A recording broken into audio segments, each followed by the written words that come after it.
All right, kind of continuing on with aluminum and wood, and is it a versus or what is it? But I'm going to show you this roof because this is again stuff that I'm having trouble finding on the internet anywhere. So we need to continue on showing and revealing this stuff from kind of inside, from an inside behind the scenes view.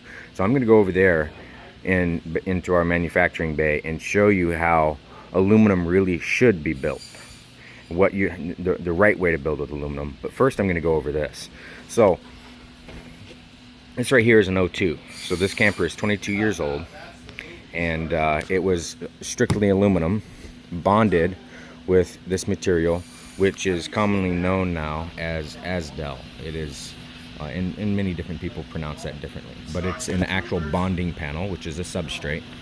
And then this has also got a wood panel down here underneath for the ceiling of the camper, right? And you can see that over there. So it failed, and then the roof started failing and caving in. Now, something that is excellent to see is, look at this aluminum framing. Look at how it's put together, right? You see these corners? This is just a butt joint, several butt joints. Now look, these right here are put together, no inside welds. There's a tack here, a tack here, a tack here, and then there's nothing on the other side. So when you repair it, you've got to come in and fur out with wood around it, sandwich everything together, bend it all back into shape, and then send fasteners into it to keep that tight. And then you gotta, essentially build a wood roof around the aluminum. And when you fuse those two methods, it's excellent. But look at this aluminum welding. This is common to every unit. And I have another video that you guys can go to the channel and see, showing another camper, and it explains stuff that I'm not going to explain in this video. But you can see this weld. What always happens is welds break next to the material, breaks next to the weld. Now you can see this weld here has split and cracked, right? That's pretty common. But most of the time, these welds, and this is not in a structural spot, this is just a vent. So in a structural area, the material breaks next to the weld, right? Now you can see this is only tacked in the middle. Same thing, tacked in the middle. There's no tack here, so there's production inconsistency. But again, tack in the middle. Where's the strength there? Well, the strength is the bond. It's not the aluminum itself and the aluminum structure. It's the bond of the shear strength. So your sheeting material on both sides combined with the foam and contact cement. That is the strength of this roof. Okay, so let's run over to the other side, and I'll show you. No, there's no welds here, and this is 16th wall material. Excuse me. So let's run over here, and I'll show you. These are a unit that we manufacture here. It's a business class unit. This is what it looks like, right? But this thing was built to outlast several fleet trucks. So about a 15 to 20 year unit. But what this is this is 1/8 inch wall aluminum, 1.5 inch square tube, welded 360 all the way around. Okay, and let me go to a clean weld here, find one. You can see you got great penetration on these, and I know short of x-raying it's hard to know how good the penetration is in this material for each weld, but these are welded all the way around.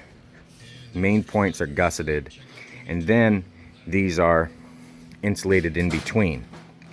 So this right here, and then your corners, it's hard to tell here, but this isn't a butt corner, it's a mitered corner. So you're welding here across. That's the strongest way to do a corner. And then where you come over here, so you can see every one of these joints is welded all the way around.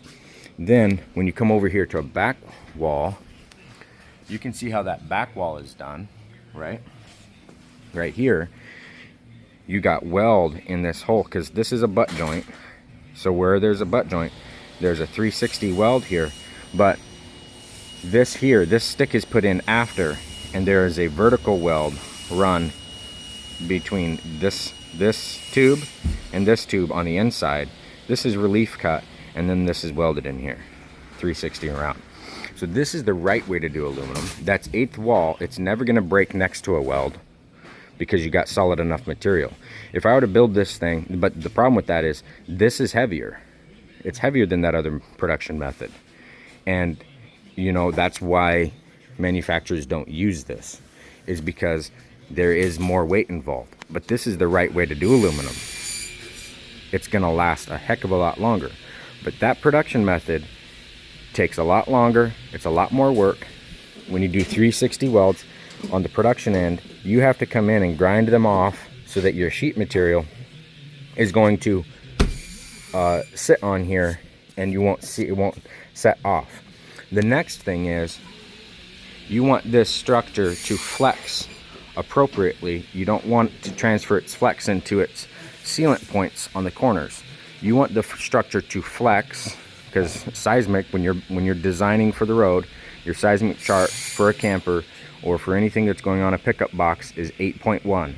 So it's got to handle an 8.0 earthquake on the Richter scale there. So you have to think about that. So the best thing to do, a lot of folks will create SIPs here, and this will be a solid panel, and what that does is it transfers all your flex points into your corners, and then your corners fail.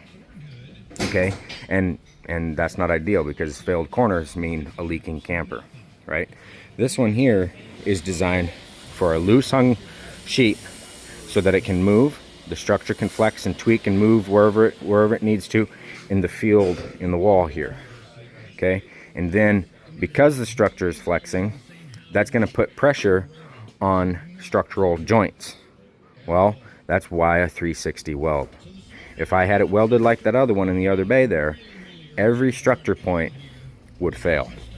So that's really the right way to do aluminum versus the wrong. So when folks say I've got an aluminum unit, what they're actually talking about is they have one of those in that other bay.